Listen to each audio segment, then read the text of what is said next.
오늘 증시, 오늘 뭐 악재는 환율 문제일 것 같은데 일단 네. 오늘 악재, 호재 좀 통합적으로 뭐 총평해 주시죠.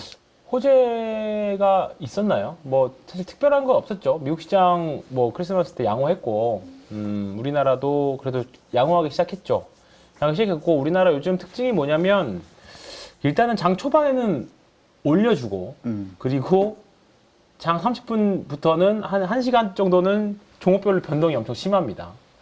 그리고 한 12시 정도까지 쉬었다가 1시 전후로, 1시는 아니고 한 2시 전후로, 1시 반에서 2시 전후로 이제 변곡점들이 나오는데, 오늘 1시에는 악재가 하나 있었죠. 네. 국무총리도 탄핵안 이야기가 나오면서 거기서 주가들이 전반적으로 쭉 밀리기 시작했습니다. 오늘 뭐 알테오젠 주주총회에서 좋은 뉴스도 나오고 해서, 알테오젠은 썩 그렇게 좋은 모습은 아니었습니다만, 뭐 오늘 보로노이도 장중에 흐름 좋았었고, 특히 리가캠 바이오가 흐름이 좋았었고요. 바이오 섹터들 위주로 뭐 미국 국채 금리가 올랐음에도 불구하고 바이오 섹터들은 좋은 흐름을 나타내긴 했습니다만, 여전히 오늘도 우리나라는 시장 자체가 테마주의 흐름을 띌 수밖에 없는 흐름이 좀 나왔습니다. 일단은 그나마 다행인 거는 탄핵 이슈가 나와서 지수는 마이너스로 끝났지만, 그래도 막판에 모멘텀 있는 주식들은 그래도 좀 끝에 다시 들어 올리면서 좀 끝난 게 오늘 그나마 다행이라면 다행인 상황입니다. 오늘 좀 안 좋은 뉴스 있다라고 하면, 안 좋은 뉴스라기보다는 추세 계속 안 좋은 건 2차 전지가 오늘도 좀 가슴 아프게 밀렸어요. 오늘은 보면서 그러게 2차 전지 여기서 더 밀리면 진짜 힘든데 라고 하는 생각인데, 거기서 하나가 더 밀렸기 때문에. 그러게 지금 그렇지 않아도 뭐 에코 프로 BM 네. 가지고 있으신 분들 아이고 지금 뭐 서로 위로하고 있는 상황인데 지금 에코 프로 BM이 10조 8천억이거든요. 네. 10조 8천억이고 많이 빠졌습니다. 지금 뭐 알테오젠하고 시가총액 1, 2위 경쟁을 하는 게 엊그제 같은데, 알테오젠은 16조까지 올라왔고요. 그러니까 한 14조, 15조 대에서 계속 서로 치고받고 했었거든요. 근데 지금 알테오젠은 16조, 뭐 많이 올랐다가 지금 떨어져가지고 16조인데, 에코프로 BM은 지금 한 얼추 잡아도 한 최소 올 연초 대비해서 30%, 40% 빠진 거기 때문에 일단은 쉽지는 않습니다. 요게 보라색 선이 제가 이제 단기 추세선으로 보고 있는 50일선인데, 이제 주가가 여기를 몇 번 넘으려고 트라이는 하기는 하는데, 역시나 넘지 못하고 일단 이 선이 좀 누워야 되거든요. 네. 그러니까 51선이 한 달이 조금 넘는 기간이잖아요. 근데 한 달 반 정도 되는 기간인데, 저는 뭐 이제 61선보다는 51선을 주로 보는 편입니다. 중기 이평선을 볼 때. 근데 요 선하고 이제 이격이 좀 벌어져서 요런 식으로 좀 붙여줄 수는 있지만, 이제 여기를 뭔가 강력하게 턴해서 올라오려면, 그러니까 제가 몇 번 말씀드렸던 최근에 하이브 같이 요런 식으로 내려오더라도 이렇게 턴하는 그런 흐름이 좀 나와줘야 되거든요. 요런 흐름이 나와줘야 되는데, 요런 흐름이 나오고 나서 올라갔다가 내려올 때, 여기가 이제 어떻게 보면 여기서 더 살지, 추가 매수는 이제 이 바닥은 사실 우리가 알 수 없는 거기 때문에, 이 구간에서 더 살지 아니면 그냥 있는 것 먹고 대응할지는 이제 이 상황에서의 뭐 그때 당시의 업황이나 실적들을 봐야 되는데, 지금 일단은 유독 2차 전지만 조금 흐름이 나쁘게 좀 시장에서 두들겨 맞고 있는 흐름이 좀 있는 것 같아요. 뭐 특별한 이유가 있어요? 이거 계속 뭐, 그 트럼프 리스크 이슈인가요? 그것도 그렇고, 계속 우리나라가 이제 2차 전지가 어떻게 보면 끼인 산업이 되어버려가지고, 성장은 할 때는 고속 성장을 했지만 이제는 중국에서 치고 올라오고, 다 배터리 내재화에 대한 이슈들이 있고, 판매량이 뭐 내년에는 많이 팔려고 하긴 하겠습니다만, 배터리가 이제 LFP로 많이 간다는 전망들이 계속 기존에 해왔던 악재들이 계속 지배적이었던 것 같아요. 다른 종목들이 2차 전지 주식들에서 빠지는 돈들 때문에 그나마 조금 이제 로봇도 올라온다던가, 그 다음에 반도체도 올라오고, 여러 가지 종목들로 조금 이제 확산이 되는 거기는 한데, 기존의 보유자 입장에서는 조금 계속 힘든 구간이 이어지는 것 같아요. 그래서 제가 또 같은 모임 하고 있는 이제 추세 추종을 하는 이제 모임이 또 따로 있거든요. 이제 거기서는 사실 2차 전지는 정말 몇 주 전이 아니라 이제 올 초부터 신나게 까여, 거기는 뭐 이제 종목이나 섹터를 사랑하는 분들이 아니라 오로지 오르는 것만 좋아하는 분들이니까. 추세 추종이니까. 네, 추세 추종이니까. 2차 전지는 아무리 좋게 봐주려고 해도 사실 추세가 뭐 껴맞추려고 해도 지금 추세가 없는 상황이잖아요. 그렇다 보니까 많이들 큰 손들이 이제 비중을 많이 줄여도 있는 상태입니다. 그래서 요게 돌아서려면 사실 기간적으로는 그러니까 우리가 한 어느 업종이든 간에 한번 이제 주도주가 되면 오른 기간만큼이 이제 쉬는 시간이라고 보거든요. 그러니까 기간 조정이든 가격 조정이든. 근데 한 1년 반 올랐습니다. 대략적으로 에코프로 BM이. 근데 그러면 한 1년 반 정도 조정 나왔다라고 하면 올 연말이면 기간적으로는 뭐 기간 조정은 거의 이제 완성이 된 국면이에요. 사실. 통계적으로는. 근데 이제 여기서 기간 조정이 완성됐다라고 하더라도 여기 옆으로 횡보를 하더라도 이제 오르는 건 또 다른 문제거든요. 그러니까 이제 제 계속적으로 추가 매수나 물타기를 하지 말라고 말씀드리는 게 사실 실익이 없습니다. 그러니까 딱 매수해가지고 요만큼 정도 한 5에서 10% 정도 매매 차익을 노리고 들어가는 정도의 전략이 아니라고 하면 지금 구간에서의 매매는 물타기는 사실 조금 아깝죠. 그러니까 내가 100주를 갖고 있다. 근데 여기다 20주를 물타기를 했어. 그러면 나중에 주가가 20주 샀을 때 가격이 오늘 가격이 109,900원이고 오늘 종가로 샀다. 그랬을 경우에 이게 한 10% 정도 올라서 한 13만 원 정도 됐다. 그러면 20주만 팔고 나오는 거죠. 분명히 내 잔고에는 뭐 본전이 안 돼 있을 거예요. 본전이 안 돼 있겠지만 일단은 20주 산 것만큼은 한 10% 정도 이익이 난 거기 때문에 그 정도는 매도하고 나오는 정도의 전략인데 근데 그게 하락 추세 때는요. 기술적 분석이나 이런 것이 사실 잘 먹히지 않아요. 그렇기 때문에 우리가 고수들의 매매 타점들을 보면 저는 이제 앞으로 머니톡에서는 뭔가 거대한 담론 이런 것보다는 당분간은 그냥 업종에 대한 매매 전략이라던가 그냥 테마라면 테마, 뭐 트레이딩 할 거리면 트레이딩 할 거리, 지금 추세 좋은 거랑 추세 추종할 만한 거 이런 것들을 계속 말씀드릴까 하는데 지금 사실 업황이 자체가 돌아서야 좋은 뉴스도 나오고 좋은 뉴스가 나와야 이제 가격도 만들어지고 차트 돌아서는 건데 지금은 소위 말해서 어떤 기술을 먹혀도 기술적인 분석이나 기술을 먹혀도 기술이 들어가지 않는 구간이거든요. 그러니까 근데 이게 우리가 단순하게 주식을 하는 데 있어서 염원만 가지고 할 수 있는 건 아니니까. 그래서 냉정하게는 지금은 오늘 조금 보면서 되게 저는 가슴 아팠어요. 그러니까 제 손님 중에서도 이제 2차 전지만 바라보시는 분도 있긴 아니, 있어요. 지금 어떻게 손을 못 쓰는 분들 손을 못 쓰는 거죠. 너무 허다하거든. 네, 계속 전화해서 물어보세요. 이거 언제 물타기 했으면 좋겠나. 근데 뭐 예를 들어서 에코프로 BM을 16만에 물타기 했으면 벌써 여기서 많이 빠진 거잖아요. 그렇죠. 그러니까 지금은 비싸게 사더라도 나중에 다시 16만 원을 살지라도 확인하고 올라가서 사야 돼요. 근데 이것도 환율을 우리가 여기서 환율을 보는 방법도 좀 같이 껴서 생각을 한다면 환율도 지금 상황에서는 사실 어디가 고점인지 모르는 거잖아요. 그렇지. 네. 그러니까 외국인이 들어와서 환율의 고점이 만들어질지 또는 환율이 꺾이니까 외국이 들어올지는 모르겠습니다만 결국은 거의 비슷한 시기에 이루어질 거거든요. 외국인들이 하루에 한 1조 이상은 매수를 해줘야 드디어 한국 주식 사나 보다. 네. 그게 될 건데 지금 외국인들은 오늘도 보면 4,800억 정도 매도했고 그다음에 선물에서도 뭐 2,800계약 매도 금액으로는 오늘 코스피 샀습니다. 코스닥이 좀 별로 안 좋았고. 그러니까 오늘 보시면 외국인들이 최근에 코스피만 볼게요. 외국인들이 찔끔만 사도 네. 지수 변동이 엄청나요.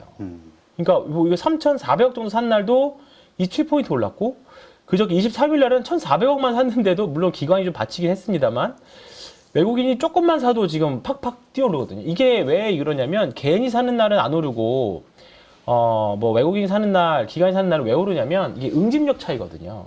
개인들은 사는데 정말 너무나도 많은 매수 주체가 있는 거잖아요.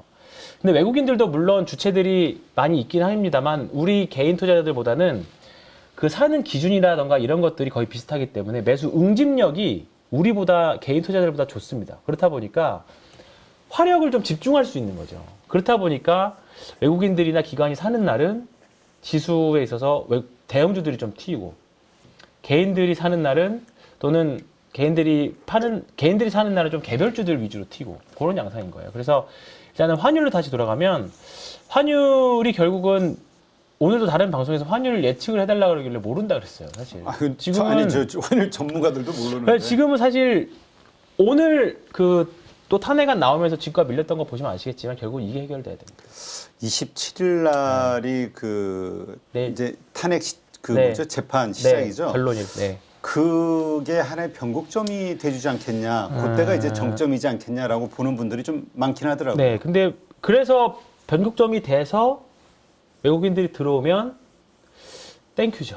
근데 물론 그거를 이제 저는 그래서 한 최소 못해도 장중에 8천억 이상은 사줘야 된다. 우리나라 주식을. 그러면 최근에 우리나라 산 주식들 봤을 때 그 정도 산 케이스가 최근 몇 달 동안 8월 16일 날 이거 1조 2천억 산 거 이후로는 없네요.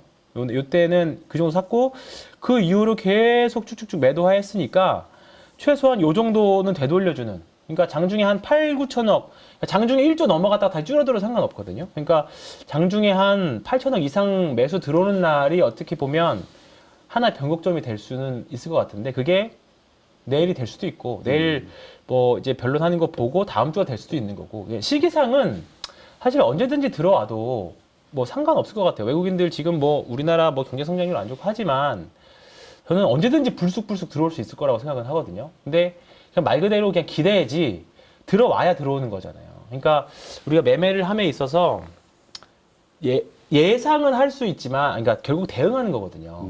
이렇게 될 거다라고 내가 예상을 하는 순간 이거 확신으로 바뀌어요. 그렇기 때문에 지금은 외국인들이 들어오는 거 사도 사실 전혀 늦지 않다. 결국은 우리나라 코스피 시장 바닥은 특히 대형주의 바닥은 그때는 2차 전지도 아마 올라올 겁니다. 그렇게 되면. 왜냐하면 바스켓을 살 거기 때문에. 근데 그렇게 되려면 외국인들이 사는 거 보고 사도 사실 전혀 늦지 않아요. 그러니까 아마 그런 날은 아마 아침 10시 정도면 티가 날 겁니다. 아침 10시 정도에 벌써 한 3천억씩 사놨을 수도 있어요. 쭉. 선물이 먼저 세게 치고 들어오겠죠. 그렇기 때문에 지금은 선물 쪽에서도 다행히 뭐 대량 매도가 나오지는 않는 상황이라서 요즘 제가 뭐 가끔 요거 말씀드릴 때 이거 요거 이제 선물 누적 말씀드리는데 이제 선물 옵션 만기일이 얼마 안 됐기 때문에 지금은 말씀 안 드리고 있습니다. 근데 이제 다음 달부터 이제 내년부터는 또 이제 추적을 해봐야 되겠지만 아직까지는 외국인들이 선물에서 엄청나게 매도를 하고 있지 않다. 그 말은 외국인들도 아직은 뭐 크게 방향성에 있어서는 자기네들도 잘 모르겠다라는 거거든요. 결국은 현물이든 선물이든지 간에 지금 관심이 없다라고 보는 게 맞는 거. 단타도 아니고 별 크게 관심이 없다. 그렇게 보시는 게 맞을 것 같습니다. 그래서 지금은 대형주를 보시기보다는 어쨌든 계속 여기 추세, 오늘도 여기 써져 있던 종목들이 상대적으로 강했고 상대적으로 잘 버텼습니다. 결국 조선주가 오늘도 역시나 제일 셌고 오늘 상대적으로 삼양식품 그 다음에 파마리서치 장 초반에 좋았지만 좀 밀려서 끝나긴 했습니다만 여전히 추세를 깨거나 그러진 않았어요. 오늘 삼양식품을 더 살까 말까도 엄청 고민했는데 삼양식품이 오늘 고점에서 음봉이 나오긴 했습니다만 뭐 전형적인 뭐 그냥 상승 추세에서 나오는 음봉, 거래량도 뭐 그렇게 많지 않은 음봉. VT는 오늘 장중에 좀 흔들리긴 했습니다만 플러스로 음봉이지만 상승 음봉이거든요. 네. 이거는.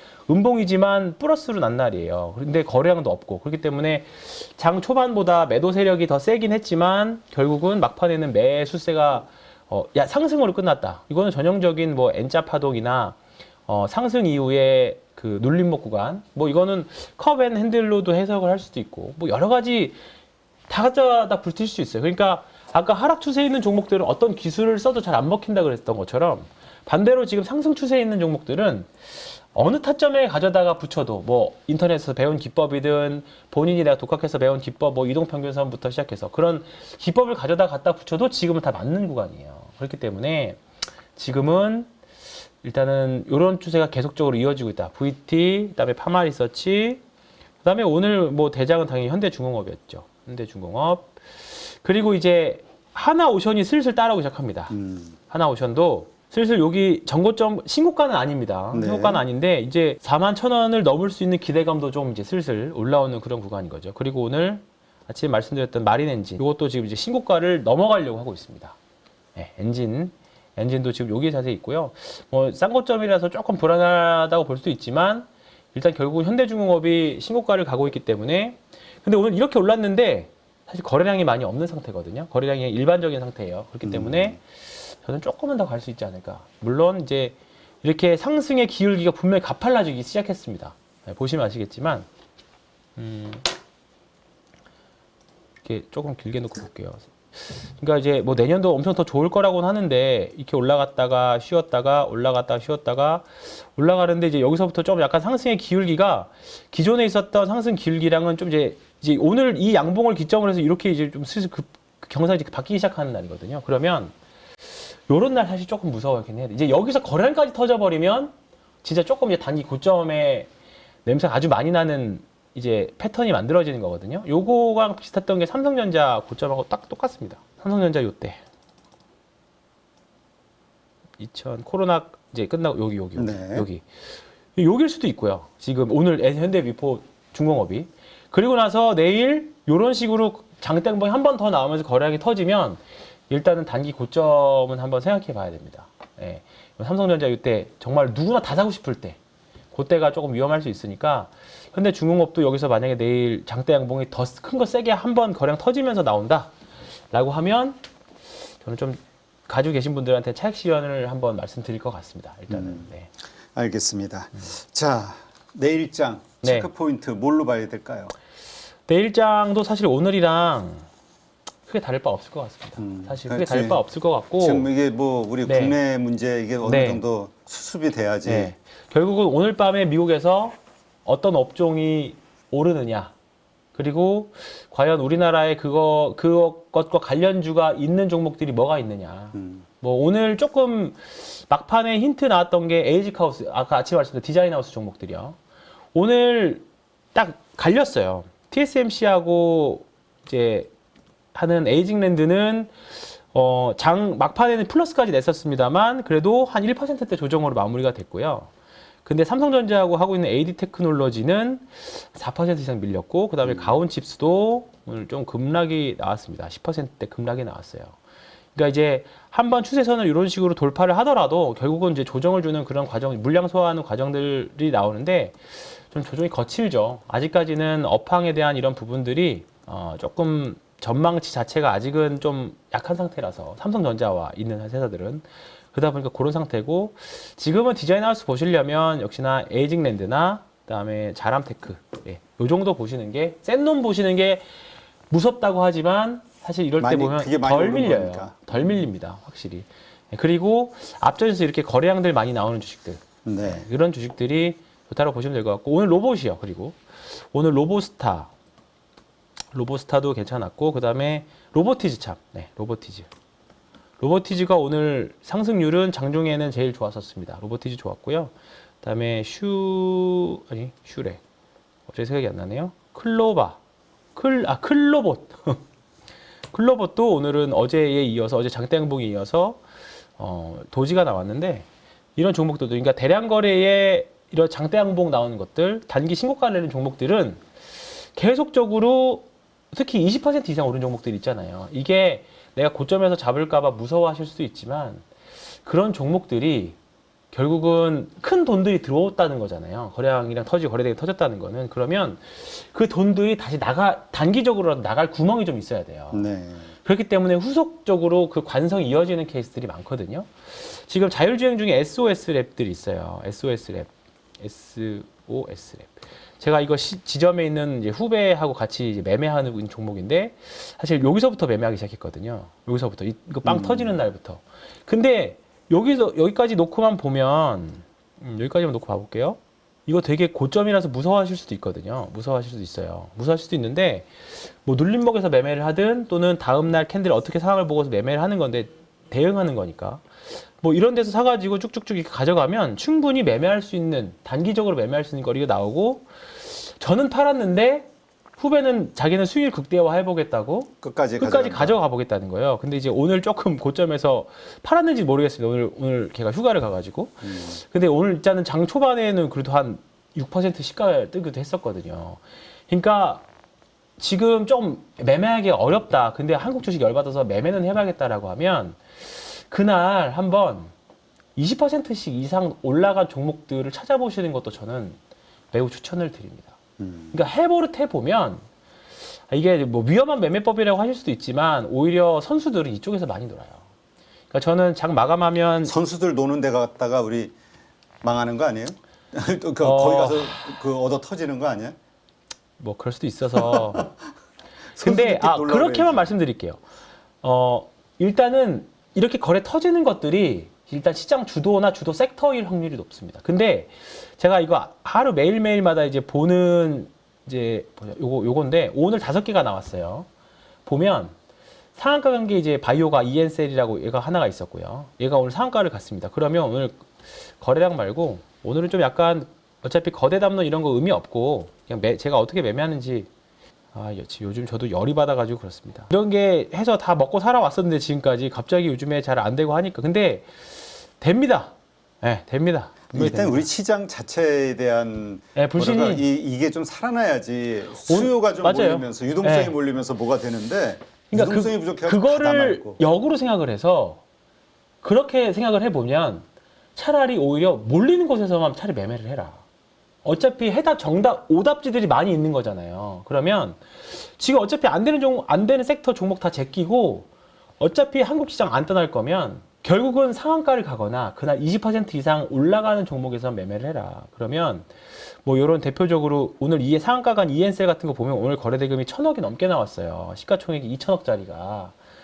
근데 그러면 시총의 절반이 거래된 거잖아요. 그럼 누군가가 엄청 세게 들어온 건데 반대로 생각을 해보면 이게 눌러줬을 경우에는 그 관성 때문에 한번 다시 또 튕겨나갈 수 있는 그런 것들이 많이 나온다는 거죠. 얘도 그렇고 오늘 다 좀 약간 잘 이거 하이젠 RNM은 이거 로봇주인데 오늘 로봇주 중에서 오늘 가장 대장격처럼 움직였죠. 이 주식들도 보면 이렇게 그러니까 여기 보시면 요때도 거래대금 많이 터진 거 보이시죠. 11월 19일 날 하이젠 RNM이 이날 27% 올랐어요. 근데 신규 상장이 이거 시총이 작다 보니까 좀 세게 눌렀지만 요때 분할 잘 매매하면 이런 식으로 빠져나갈 수 있는 기회들. 그러니까 아무 종목에나 기술적 분석을 들이대는 게 아니라 확실하게 돈이 많이 들어있고 돈이 많이 들어가 있는 종목들은 결국 많은 사람들이 그걸 보면서 결국 기술적으로 매매를 하겠죠.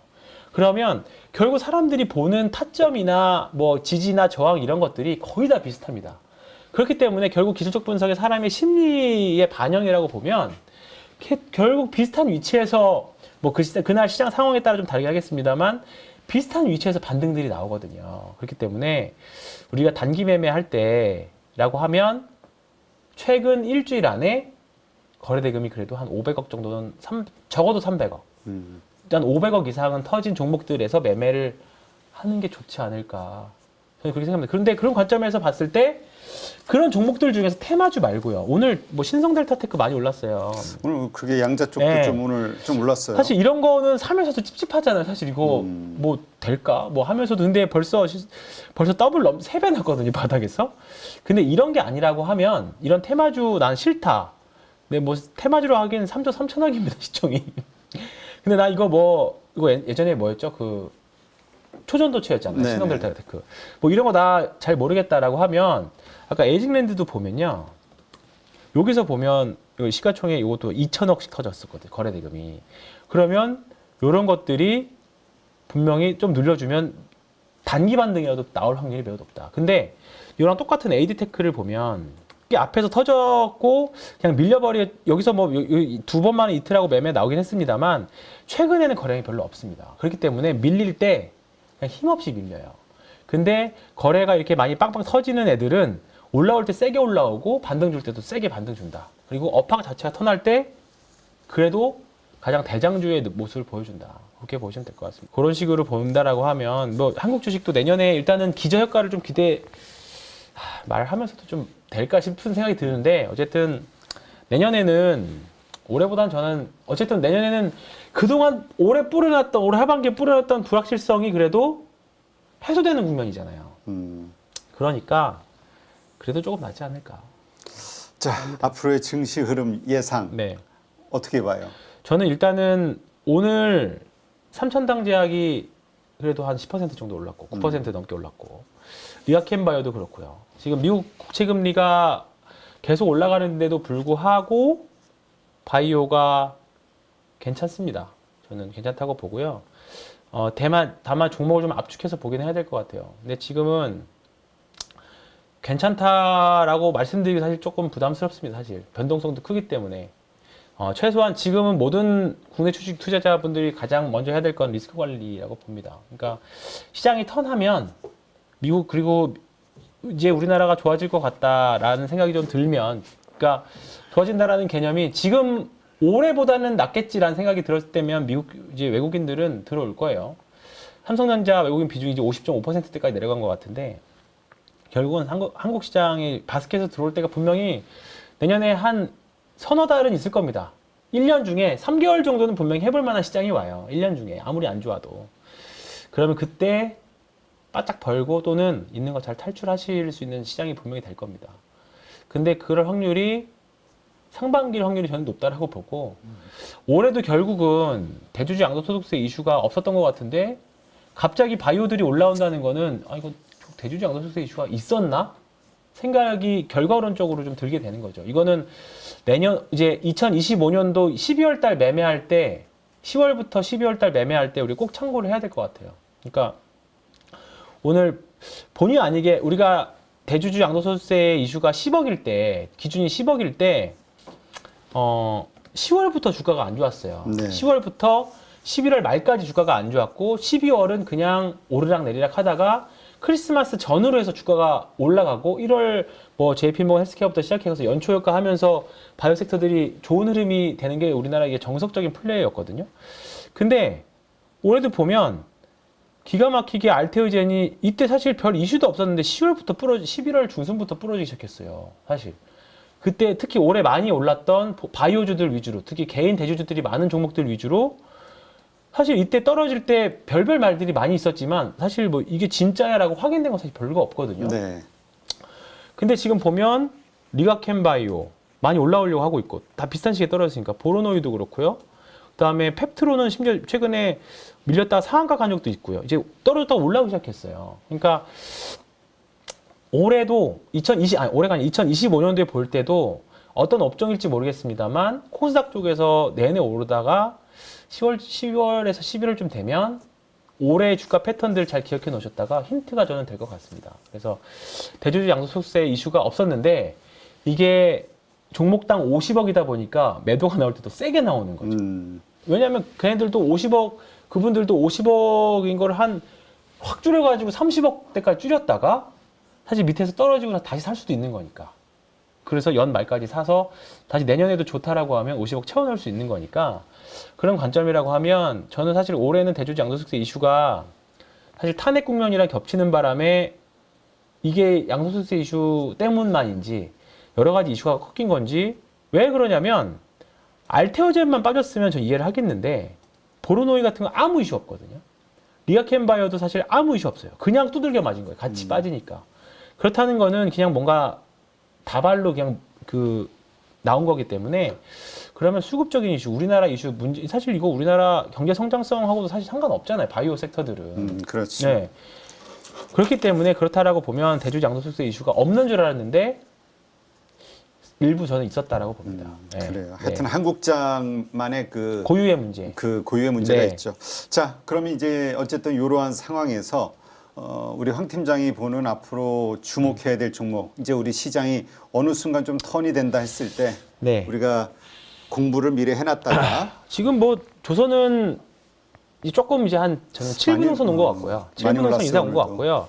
매수를 하시더라도 꺾였을 경우 여차하면 매도해야 될 시점입니다. 그런 것 같고요. 그 다음에 로봇. 저는 이제 테슬라로 인해서 이제 오늘 테슬라가 어제 많이 올랐음에도 불구하고 2차 전지가 밀렸잖아요. 이제 테슬라는 확실히 2차 전기차로 올라가는 것 같지는 않습니다. 그러면 우주항공하고 결국은 그 다음에 로봇 2개, 또 네. 자율주행, 이 3가지 섹터이거든요. 뭐 테슬라 그냥 오늘 그렇지 않아도 아침에 회의할 때 자율주행으로 또는 로봇으로 뭐 사면 돼요? 라고 했더니 테슬라 사면 되지 뭘 고민해. 다들 그러시더라고요. 근데 이제 그게 아니라고 하면 이제 우리나라에 있는 로봇들, 그나마 뭐 레인보우 로보틱스나 로보티즈, 뭐 요 정도 두산 로보틱스, 오늘 두산 로보틱스 별로 안 좋았는데 결국은 외국인들이 산다면 큰 로봇들 위주로 사는데 작은 종목 이제 그나마 좀 해볼 만한 게 이제 레인보우 로보틱스.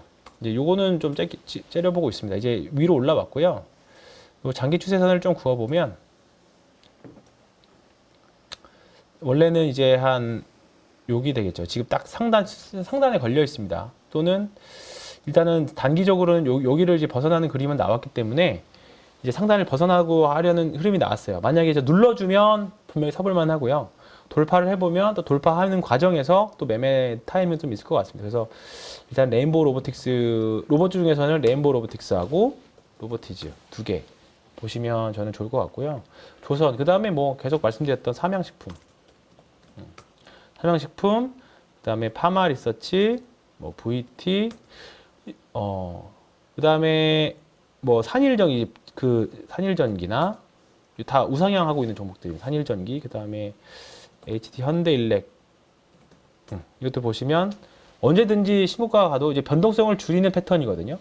주가는 횡보하지만 거래량을 쭉 감소하고 있잖아요. 여기다가 이제 장대 양보 하나만 딱 나와줘 버리면 전형적인 돌파 매매 좋아하시는 분이 따라 들어가는 그런 흐름이거든요. 근데 거기서 연기금들이 많이 사요. VT 같은 경우에 요때 어제 요날도요. 연기금이 처음 오랜만에 15만 주가를 샀어요. 연기금이.